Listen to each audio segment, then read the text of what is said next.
ne devrait y avoir aucune hésitation. Est-ce que c'est une pose ou c'est une mise en scène? C'est une pose. Il vous montre ce qu'il a envie de vous montrer. Il exprime quelque chose au travers du positionnement singulier de ce cadavre. Et après, ce qui sera des objets autour, c'est un positionnement, pas d'objet, lié à ce message, qu'on appelle ritualisation de la scène du crime, symbolisation de la scène du crime. Il n'y a jamais eu deux temps de mouvement. En plus, ça aurait été facile de le prouver parce qu'il y a des traces de flaques. Vous voyez, il y a des trucs de flaques qui sont ici, là et là. Et là, bien sûr, à côté du cadavre. Il a été légèrement positionné, mais une fois qu'il a été tué, il a été rapidement mis dans cette position-là et il l'a réellement fait. Il n'y a pas eu un temps où il y a eu un premier scénario comme ça, puis autre chose auquel il veut nous faire croire dans un deuxième temps. Les traces de sang sont sans ambiguïté, il a été posé là, et d'ailleurs c'est tellement vrai que lorsqu'on le déplie et qu'on l'enlève de cette position, eh bien on a quelqu'un dont on voit à quel point il a été immergé dans le sang et qu'il n'y a pas eu d'autre déplacement du cadavre que dans son sang. Donc ça s'est passé en un temps qui est celui de je le tue et je le positionne dans la foulée. Ainsi donc, pas de temps, pas de mouvement, il est dans la continuité de ce qu'il fait, et surtout, il montre quelque chose qu'il a vraiment fait. Qu'est-ce qui n'était pas nécessaire de faire pour commettre son crime? Ça. Alors maintenant, là où ça devient intéressant, c'est que vous allez essayer, s'il vous plaît, de rentrer dans une autre dimension. En tant qu'enquêteur, vous êtes plutôt dans le constat. Et ensuite dans la déduction, dans l'interprétation, bien sûr, de ce que ça pourrait être. Mais ça reste relativement rationnel. Maintenant, vous avez vu quelques images, j'en ai déjà de signatures, que je vous ai montrées. Donc, positionner des cadavres, Jack l'Éventreur, la personne qui a été coupée, vous voyez, celle qui a été les jambes écartées, vous commencez à avoir une petite idée du positionnement que ça pourrait prendre. Dites-moi d'abord, je vais vous dire une chose très simple. Est-ce que ce que vous voyez là respecte le cadavre ou ne respecte pas le cadavre? Non, ne respecte pas. Évidemment que ça ne respecte pas le cadavre. Si je vous disais maintenant, est-ce que cette personne a été personnalisée ou dépersonnalisée? C'est-à-dire qu'on l'a laissée en tant que personne ou est-ce qu'on a voulu vraiment la chosifier? Chosifier. On ne voit pas son visage, elle baigne dans son sang, elle n'est absolument pas ni respectée ni humanisée, cette personne. On l'a chosifiée. Troisièmement, est-ce qu'on montre les dégradations faites par ce cadavre? Est-ce qu'on montre le sang? Est-ce qu'on montre les blessures? Est-ce qu'on montre quelque chose qui n'est pas bien? Ou est-ce qu'on a voulu vraiment le dissimuler? Alors oui, on a effectivement mis quelque chose sur la tête de cette victime. Mais on a mis quelque chose sur la tête de cette victime. Mais là, il faut voir, est-ce que c'est du regret? Ou est-ce que c'est plutôt pour accélérer quoi? La putréfaction, absolument. C'est-à-dire que vous savez qu'il a été matraqué au visage. Vous savez donc qu'il a ensuite été enfoncement sur la tête. Et là, on l'a positionné en rajoutant un plastique au-dessus. Vous dites, il a regretté en faisant ça? Non, non. Ah non, je crois pas. Au contraire, il veut montrer combien... Il est sadique. Ouais, combien cet homme n'est rien pour lui. Rien. Elle est tellement rien que si, imaginez 30 secondes. Alors là, qui est le plus mince d'entre vous? Toi, t'es pas mal dans ton très bien. Bien bon. Reconstitution. Tiens, on va faire ici, comme ça on l'aura en face de la caméra. Tiens, on va mettre là, on va dépousser un peu tout ça. Tu vas t'allonger, tu vas mettre la place du cadavre. Il faut faire ça, il faut le vivre. Donc tu te mets, si tu veux bien, la tête là-bas et lui là. Voilà, tout ça, face au face. Vous avez un sachet plastique? Ah bah oui, il faut tout là. C'est pas mal comme ça. On va faire un scénario. Dépassé encore. Un scénario en live. Ah ça, non, alors, donc on a donc ça plutôt comme ça. Ici, donc on a. On a donc oh mais il n'y a pas de couteau. Voilà. Mais il n'y a pas de sang. Vous pouvez trouver un plastique, s'il vous plaît? Qui a un plastique? C'est compliqué. Non, les papiers seulement, c'est tout.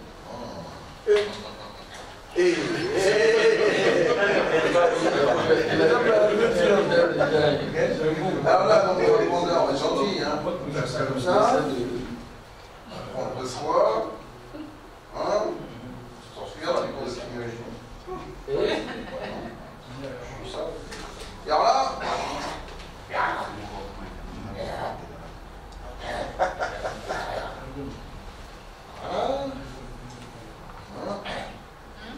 On va avoir du mal, on va le 2 tout à l'heure. On va avoir du mal. Vas-y, hop. Tu bouges pas. Attends, la suite arrive. Ensuite.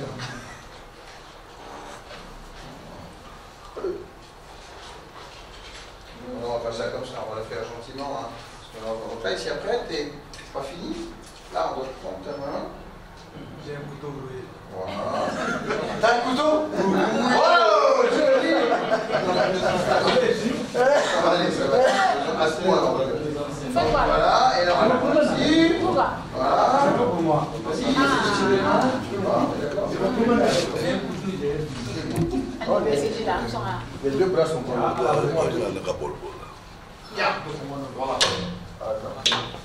Il faut un sachet. Un sachet. Un sac. Les papiers, c'est comme Attends, c'est mieux. Vous avez donné au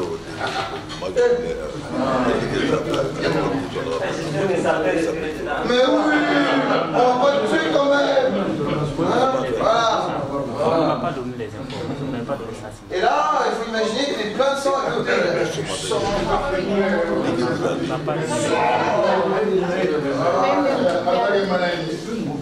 Alors, je veux que tu m'expliques, cher ami. Maintenant, c'est à toi de le dire, parce que tu es comme ça dans cette... Ah oui, c'est bien ça. Position là. Bon, c'est encore une trace de son.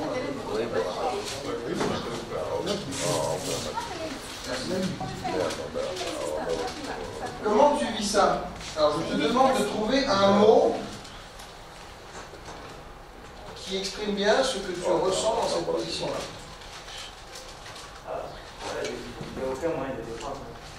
Tu es donc neutralisé et il y a un mot qui manque encore. Faut que tu le trouves. Merci. Sous. C'est ça, mesdames et messieurs, la vraie soumission. C'est ça la vraie soumission. C'est qu'il est soumis parce qu'il est au sol. Il y a quelqu'un qui le.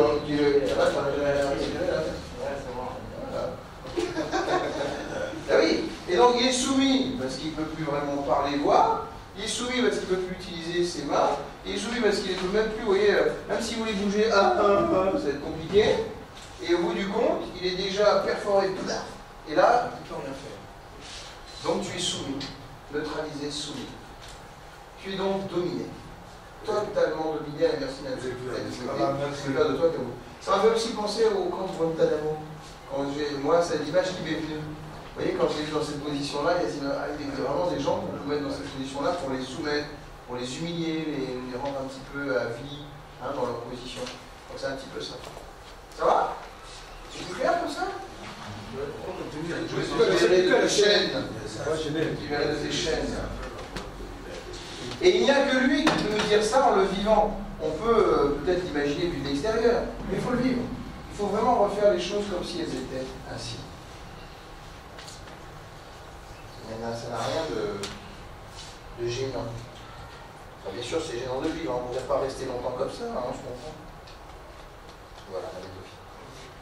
Eh bien, dis donc, là, t'es heureux de revenir à ta chef. C'est bien, merci beaucoup. On peut l'applaudir quand même. Allez. Ah oui.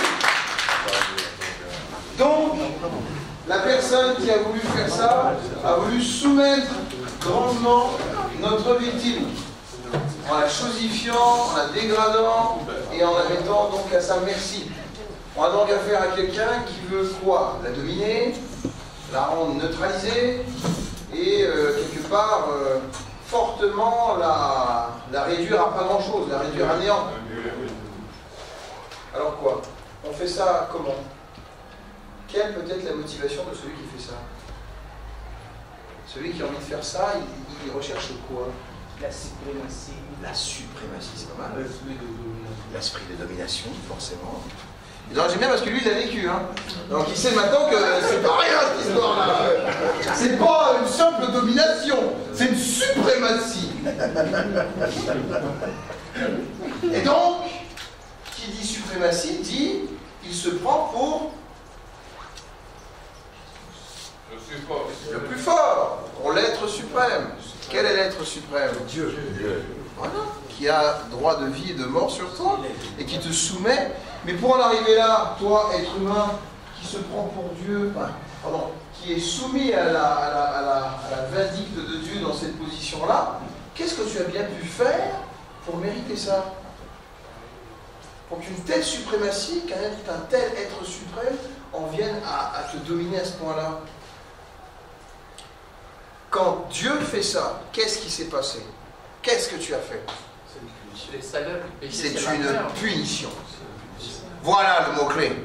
Soumission pour te punir. Que croyez-vous que font les hommes maris violents vis-à-vis de leur femme? Parce qu'ils pensent, souvent à tort, que la femme le mérite et qu'elle doit être sanctionnée. Et donc, il y a une punition à l'évidence dans cette signature. Soumission, punition. Effectivement, c'est proche de la suprématie. Il a fait qu'il le lit, qu'il le vive, pour qu'il comprenne cette dimension-là. C'est bon. Colère, punition, suprématie. Vous voyez, tout ça, ça tourne autour de ça. Et après, maintenant, vous dites, ah, donc si on est dans une logique de soumission, punition, comment pourrait être interprété, mesdames, madame, pardon, et messieurs, ça? C'est-à-dire, comment peut être interprétée la bonbonne de gaz dans la soumission? Oh, je vais faire encore plus simple. La recette de cuisine. Comment peut être interprétée la recette de cuisine mise en évidence au plein milieu de la pièce? Tu l'as dit. En plus, tu l'as pensé bien avant tout le monde. Tu te souviens? Est-ce que j'ai mis cette information dans ça? Il est prêt à être grillé, quoi. Mais oui, c'est-à-dire que c'est un... C'est un porc! Ce type est un porc! C'est un cochon! Il est assimilable à un cochon. Il est assimilable à un cochon. Voilà. Voilà! Il doit être mangé. Et il peut en manger, je sais peut-être pas, mais en tout cas, rôti! Terminé dans une marmite. Terminé dans la marmite! Qui est sortie! Mais pour la marmite, il faut effectivement il y ait une bonbonne de gaz pour que ça marche. Sinon, ça ne marchera pas. Et moi, en plus, je veux manger du pain. Parce que ce pain-là, ça permettra de déguster et d'en finir une bonne mordide avec ce pain. Je suis prêt à manger même avec des gâteaux. C'est pour ce fait. Et le pain et le couteau, dans ce cas-là, tu comprends que ça n'a strictement rien à voir avec le crime. Mais c'est plutôt la manière dont je pourrais utiliser ce corps. Voilà. On utilise le couteau pour couper, le pain pour accompagner les Pour accompagner. C'est garniture. Et là, vous comprenez que ça prend un sens. Oui. Oui. Et là, vous vous dites, donc, qui maintenant, quel profil de personnalité ou de personne vous imaginez avoir un tel raisonnement? Est-ce que c'est votre maman? Non. Non. Est-ce que c'est un enfant? Non. Est-ce que c'est un terroriste? Non. Est-ce que c'est quelqu'un de religieux? Non. Ça peut. Ça peut, parce qu'effectivement, avoir une telle allégeance, en tout cas, à une forme de religion, que la punition divine prend sens pour lui, en tout cas. Sur cette scène, il n'y a aucun indice qui fait allusion à la religion. Le porc. Non, je reconnais qu'il n'y a pas de signe frappant, hein, manifeste, visible, je suis d'accord avec toi. Mais dès lors qu'on associe punition et suprématie, comme tu l'as très bien dit, avec la recette de porc, là on est obligé de faire un lien. Une première hypothèse en tout cas. Après, ça affiche ou pas, à voir. Hein, mais en tout cas, il y a quelque chose à... Ça peut être assimilable aussi à une descente punitive. Voilà. Suite à une trahison. Voilà. Ça peut aussi être quelque chose de l'ordre du crime organisé. Hein, peut-être la drogue, puisqu'on sait qu'il y a de la drogue, des choses comme ça. On va dire, ah, maintenant, là, tu as voulu nous escroquer, prendre une partie peut-être de l'argent avant de finir. Donc là, maintenant, tu la joues solo. Et ben, tu vas finir solo. C'est clair. C'est l'hypothèse la plus plausible. Tu vois? C'est intéressant. Or, franchement, en voyant cette scène-là au début, on ne voyait pas vraiment le rapport. On se demandait, on se posait beaucoup de questions. Mais quel a été l'élément le plus déterminant? Déjà, de savoir que c'était une signature. Ensuite, de savoir que c'était une pause. Et que donc, il voulait humilier et dégrader sa victime. C'était pas du tout du respect, c'était tout le contraire. Donc s'il ne veut pas la respecter, s'il veut la dégrader, l'humilier, c'est que quelque part, il veut la soumettre, il veut lui faire mal, il mérite, c'est quelque chose de très punitif là-dedans. Il y a forcément l'idée de justice, de justicier derrière. Mais si vous y mettez ensuite les éléments d'environnement, voilà, la recette, machin, ça devient très culinaire tout ça, hein, très nutritif, très... donc c'est presque un peu... un petit clin d'œil pervers, où ça devient religieux. Mais en tout cas, que ce soit la version religieuse, que ce soit la version décente, punitive, pour des raisons de drogue notamment, ça tient la route. C'est une hypothèse, en tout cas, c'est l'hypothèse première qui tient la route. Et vous lancez votre investigation là-dessus. Mais sachant que celui qui a fait ça, alors maintenant je vous dis, est-ce qu'il est plutôt organisé ou inorganisé? Plutôt organisé, les gens plutôt à contrôler. Et on voit quoi d'ailleurs, si on caractérise un petit peu ça, c'est quelqu'un qui fait très attention à la géométrie. Je vous l'ai dit ça. C'est-à-dire quelqu'un qui aime bien que les choses soient droites. Regardez bien les lignes ici des carrelages. Ce corps a été disposé vraiment pour qu'il respecte la ligne. C'est la manière dont la jambe est pliée à 90 degrés. Oui, ici à 90 degrés. Ici la jambe 90 degrés. Ici on a donc quelque chose qui est dans l'alignement. C'est-à-dire que vous avez à la fois d'abord ça, ensuite, bon ça, il faut voir si ça a été, mais en tout cas c'est aligné.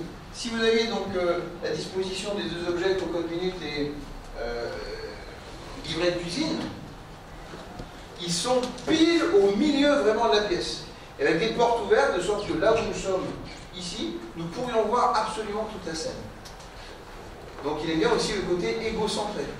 C'est-à-dire à équidistance, vous voyez, de n'importe quel endroit de la pièce, effectivement, c'est vraiment au centre de la pièce. Ça reste géométrique aussi. Et puis, quelque part, il a tenu à faire un lien avec ces deux choses-là, surtout donc le lien en blanc, donc le petit torchon blanc, où vous avez équidistance aussi de quoi? Symétrie, on pourrait dire, des nœuds, parce qu'il y a un nœud qui se situe là, un nœud qui se situe là, c'est à peu près à égale distance pour que les mains soient vraiment maintenues des deux côtés avec deux nœuds forts des deux côtés, symétriques. Bon, et puis de manière générale, il a fallu quand même bien frapper, bien défigurer cette personne, l'ébouillanter. Ça a été quand même un calvaire hein, pour ce monsieur. Hein. Ça a été l'enfer pendant un bon moment, de manière sadique, ante-mortem. Et vous savez maintenant, une signature sadique, c'est le temps que l'on prend à aimer et faire souffrir sa victime de son vivant. Qui dit sadique dit organisé. Qui dit organisé, à un haut niveau de sadisme, dit BCBG, intégré socialement. Quelqu'un en tout cas qui a un travail, qui peut être un homme d'affaires, qui en tout cas oui, a plein de... Bon. Et donc, que ce soit l'exécutant qui soit organisé ou que ce soit le donneur d'ordre qui suit les ordres, hein, ou qui donne en tout cas ses ordres à un exécutant qui les suit strictement, il y a forcément de toute façon un meneur derrière qui est organisé. Qui ressemble plutôt à un chef bien frappé, bien ancré. D'accord? Donc, et après vous vous dites, mais alors, est-ce qu'il y a peut-être des liens dans ces antécédents avec quoi? Qu'est-ce qu'on va devoir chercher ces antécédents? Dans ces antécédents qui pourraient coller à notre histoire? La drogue. La drogue, quoi d'autre? La femme. La vengeance, quoi. La vengeance, oui, donc c'est un type qui est connu pour ses règlements de compte. Oui. S'il y a eu une enfance. Voilà. Alors quel genre de... Alors justement, ça c'est super intéressant. Si on doit rechercher un truc dans son enfance, un traumatisme qu'il aurait eu, dont il essaye auquel il essaye de se rattraper donc au travers de ses crimes, c'est quoi? Qu'est-ce qui lui est arrivé? Qu'est-ce qui est le principal truc qu'il faut chercher? Oui, vas-y, va jusqu'au bout de ton idée. Je ne sais pas moi, est-ce qu'il a bénéficié de l'amour de ses parents ou est-ce qu'il a été rejeté socialement, il a grandi dans ce sentiment de rejet? Non, on a dit. Voilà, merci. Le mot-clé c'est rejet.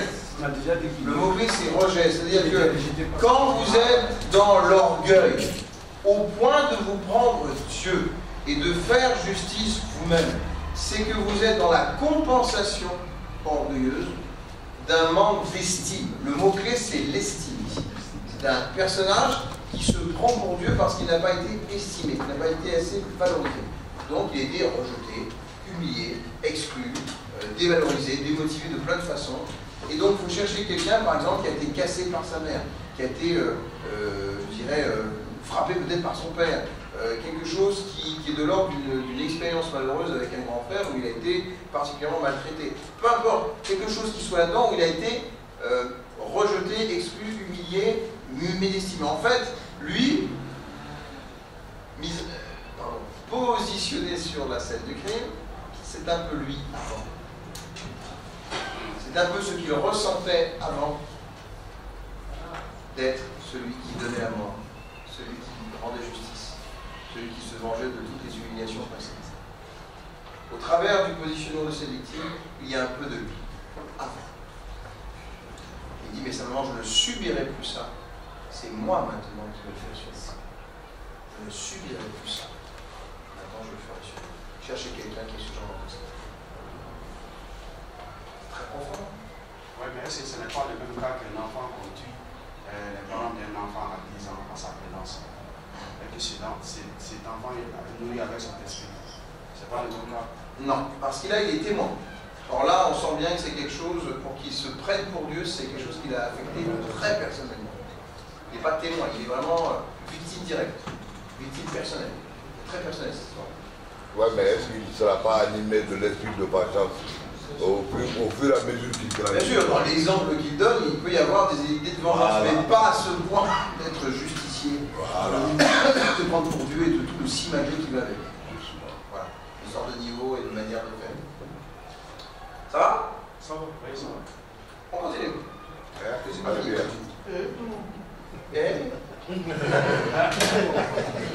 Allez, allez, c'est bon pour aujourd'hui. D'accord.